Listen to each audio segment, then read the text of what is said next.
Thought we ran the ball really, really, really efficiently. I think the O-line did a really good job of communicating all the calls they needed to make to get in the right position and make the right blocks. Running backs did a really good job of running the football. I thought we didn't really pass the ball much. I think 24 is a pretty low number of pass plays, but we weren't really going as fast as we could have gone against them. I'm not like being arrogant or anything, but if we would have continued to play fast how we would have put a lot more points on the board. There's a lot more points left on the field. You get a couple calls here and there. The stutter, T-Chat got held. That's a big play taken back right there.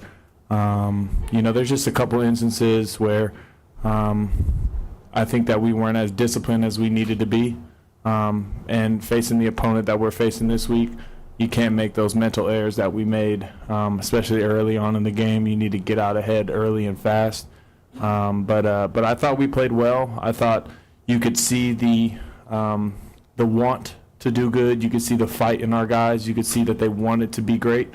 It's just I don't like saying first game jitters because this is a veteran group and we can't afford to say, first game jitters. We've been in this position before, so little things like the first play of the game, getting a delay of game, that is terrible. So that's on me. I'll be sure to get us rolling early next game. When you play a team the caliber of UTSA, you obviously don't want to crack the playbook too wide open. Sounds like we were able to achieve that, but running the ball, like I said, more than you expected, maybe passing less than you expected. Yeah, I think we ran a total of 2 concepts last game, which we went in with about 10 maybe, and we thought 10 was not even a lot, so we ran about 2, maybe 3 pass concepts. So kept it very vanilla. If we needed to, we would have busted them out, but we ran the ball really well, and what we were doing was working. So if it ain't broke, don't fix it. You mentioned the running game a little bit. What did you see from Ito and Isaiah, just the backs in general, and what they were able to do, especially with the help from the offensive line? You want guys that when they get hit at 2 yards to fall forward and give you 4. And those guys would get hit, at the line of scrimmage sometimes. Is famous for pressing the B button, spinning, and getting himself another 5-6 yards. And I think the stat was, 7, maybe 8 yards a carry for these guys, and that is impressive as heck. I don't care who you play against. It is hard to average that many, and we ran the ball 36 times, I think. So, they did their job and they did it well.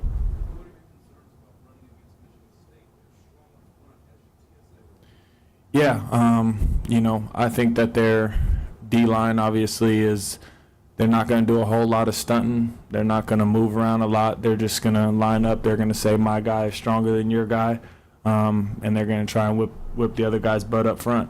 They're going to do a lot of bull rushing in the drop back game. So, we'll find the ways that we need to counter that. But yeah, they're a very talented group. Like I said, you watch the Utah State game, it is very prevalent that their defensive line is the strong suit of that team defensively.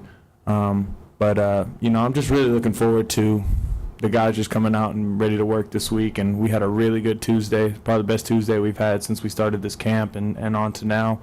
And I think it's because guys see that we're setting the standard the way it should be set.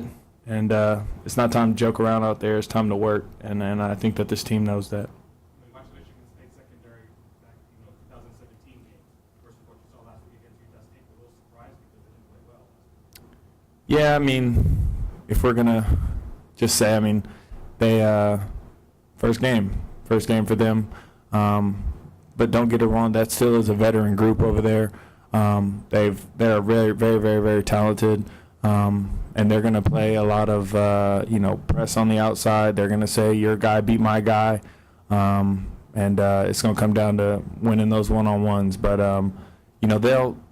they're on scholarship just like we're on scholarship. They're going to go back. They're going to watch the tape. They're going to correct the things that they feel they needed to correct.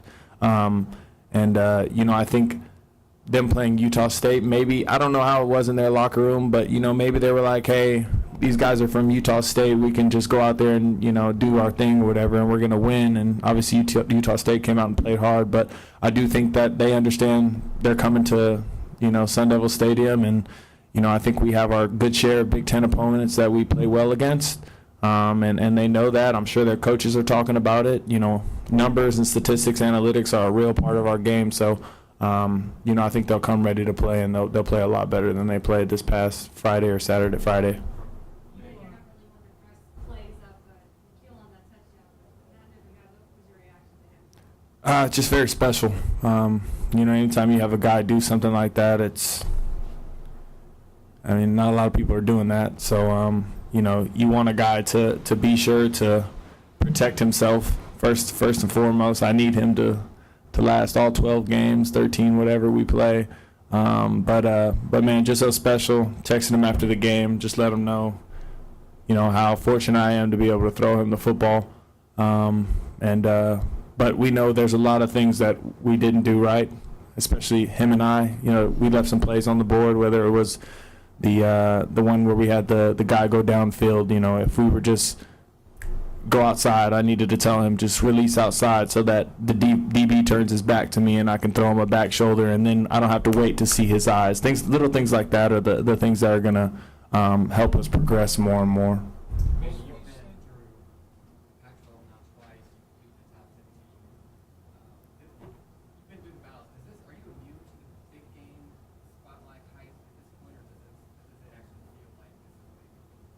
This is a big game? This upcoming game is a big game? No, I'm just playing.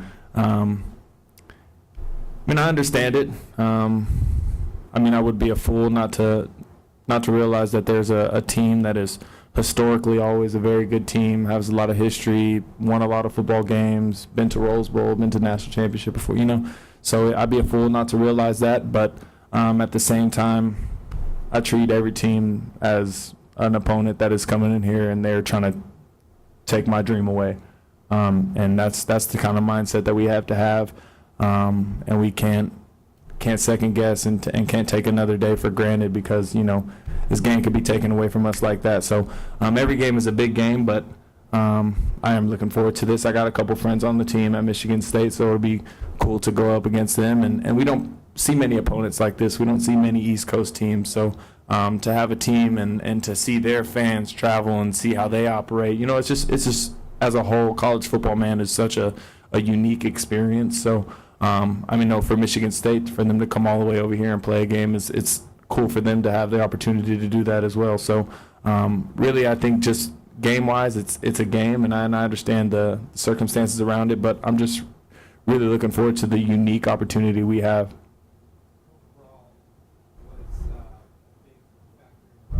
Yeah.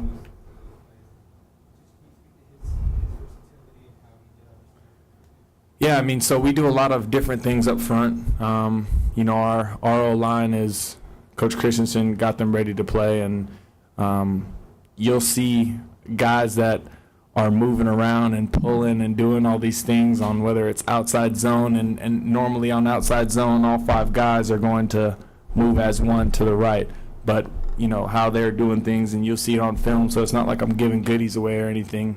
Sometimes if a guy is open, he'll pull and he'll, go kick out the extra defender and things like that. So for Cole to be, 6'5", 280, whatever pounds he is, and move like that, we had a good a cut up of all the good effort plays, and he was on there a few times himself. Steve had one where he was protecting, nobody's protecting, and we call it the kill shot, where when they bring an extra defender, he looked back, saw the extra defender, nobody on him, he left the gap, shot all the way back, and had a kill shot on the guy that was trying to loop back around, and it was like, it's just so impressive.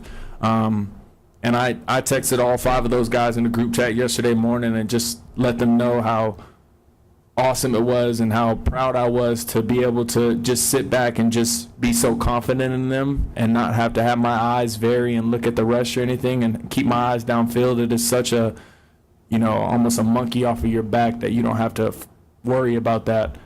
So, like I said in my press conference after the game, I'm going to find a way to do something special for those guys, because if they do that all year long, we could be really special. You mentioned after the game for his first time as the feature back, didn't seem like that. What do you attribute that to? Preparation, Coach Simon, getting those guys ready to play. I mean, heck, AJ and Sturgis, whenever they're out there, they run with the ones sometimes when we're in practice, just because it could possibly happen. And that's credit to Coach Simon and how he takes care of his guys and gets them prepared to perform at a high level. So, I think he's been preparing since last season. Obviously, in the spring is when he first started to step up as that feature back role. But really, he just worked really hard this off season. He didn't shy away from any hard work, and he prepared in the film room for that game, and it paid off. One more thing on Cole Cabral, your really first game together as a combination. Can you just talk a little bit more about how efficient that was? Yeah, we had no snap miscues. We had no communication miscues. There was really no mental errors in terms of quarterback-center relationship. And anytime you have that, you're taking a step in the right direction. We don't have it figured out all the way, but we're taking the correct steps in the right direction to continue to build that relationship and continue to grow. Really proud of Cole. Dude's a fighter. We talk about it all the time, and just being comfortable in every situation. We see something happen on the field that we didn't see from the scouts because everybody makes adjustments at halftime or something. We come back when we go 3 and out or something. We just communicate those things, and we acted as if it never happened and continued to switch what we needed to switch and do the right thing. And it's like he's been playing that position his whole career here because he's just so comfortable in that role. Coach Christensen has gotten comfortable. We've communicated the correct way together. And when all 5 of those guys are on the same page and then I'm right behind them and I'm on the same page with them, it's all good. Anyone have one more question?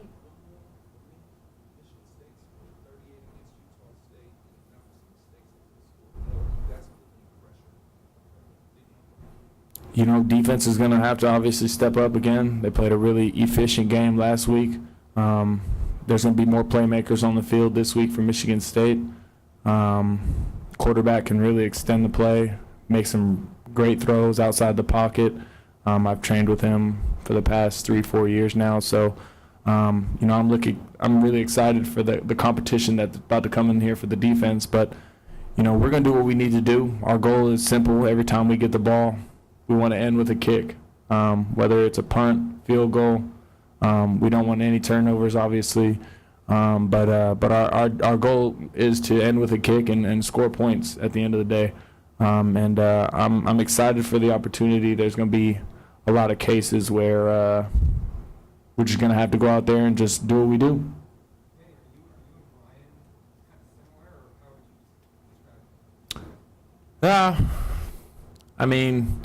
Brian is very, very talented, very smart kid.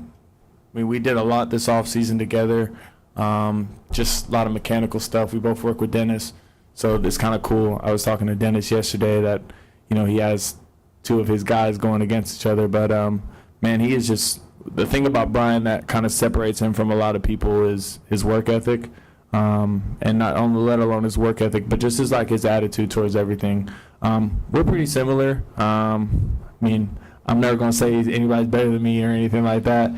Just because that's just my mindset. But, man, he's just so talented, and I'm super happy. He got injured this past year, so the year before he was out for pretty much the whole year almost. So I watched him come back and rehab his ankle or whatever it was. I'm pretty sure it was his ankle that whole time, and him coming out, I threw with him for the first time after his ankle, and it was bugging him. So just to see where he is now, man, I'm just really excited for him. He has a really big opportunity to do some special things and take it on to the next level. He's going to, like I said, he's going to do a lot of good things outside the pocket. He's faster than a lot of people expect. Just because he's a tall white boy, everybody thinks he's going to sit in the pocket and throw the ball. Just like every time I tell somebody I'm a quarterback, they say, "Oh, you must be a running guy," that type of thing. So, but he's going to do a really good job of of knowing his offense. He's a vetted guy. He's been the starter there for 3 years, just like me now. So he's going to have control, and you're going to see the leadership on the field from him, and he's going to make some special plays, and it's just going to be what team makes more special plays.